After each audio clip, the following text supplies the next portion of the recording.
The meeting lasted exactly 11 minutes. Diane sat behind her glass desk, cold and automated, while HR recorded every word. "Your employment is over, effective immediately," she said. She pushed a manila folder toward me, 7 documents designed to make me disappear quietly. They wanted me processed and gone before the executive floor cleared. What they didn't know was that I'd been preparing for this for 11 weeks. I didn't just sign their papers. I activated a legal mechanism they wouldn't discover for another 4 hours. Stay until the end, because the moment their general counsel realized what I'd done, the silence on the phone was worth every penny of the $755,000 they were about to owe me. My name is Isabella Rhodes.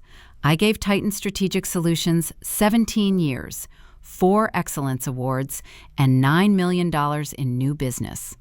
But to the new 30-something CEO, Jordan Ellis, I was just obsolete overhead. He wanted 26-year-olds who worked double the hours for half the pay. I knew the purge was coming, so 6 months ago, during a routine contract update, I did something bold. I took the company's new confidentiality agreement to my lawyer. We made subtle adjustments, minor footnotes and cross-references to my 2017 executive contract. HR filed it without looking. Why would they check? I was an executive director, not a lawyer.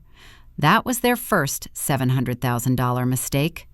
Hit subscribe if you think experience should be respected, not replaced.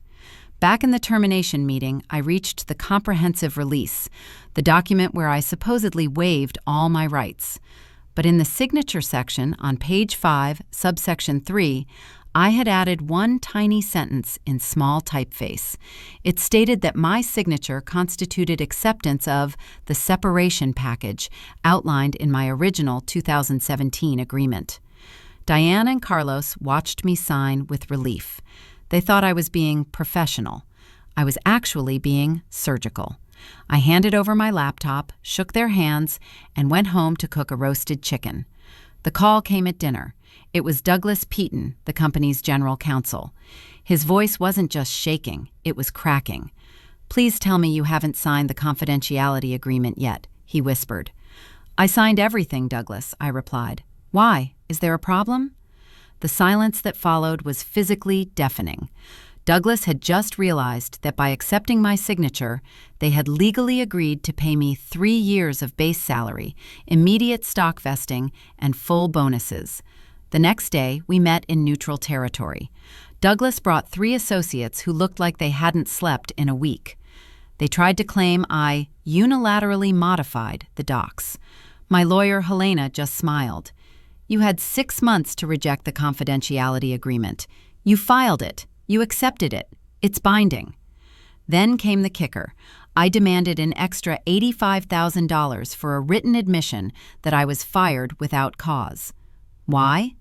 Because that admission would give every other older employee Jordan Ellis fired the leverage they needed to sue him too. They capitulated. The final check was for $755,000. But the real victory came 9 months later. Because of my case, 5 other former directors sued Titan, costing them another $1.3 million. The board finally woke up. They saw the skyrocketing legal fees and the fleeing clients. Jordan Ellis, the genius who wanted to fire expensive veterans, was quietly forced to resign. He tried to blame HR. He tried to blame legal. But the board saw the truth. His cost-cutting plan had cost the company over $2 million in settlements. I'm 49 now, running my own consulting firm with the very people Jordan fired. Our second-year revenue hit $920,000. I ran into Diane Fletcher 14 months later at a conference. She looked like she'd aged a decade. I walked right up to her. "I heard Jordan resigned," I said pleasantly. "Funny how that works. Next time HR tells you to file a document without reading it, maybe read it anyway. It could save the company a lot of money." She didn't say a word. She just walked away. Some apologies come too late, and some silences are worth $750,000. To see a CEO get caught with a secret $2 million offshore account, click here to watch the auditor who found the missing zeros.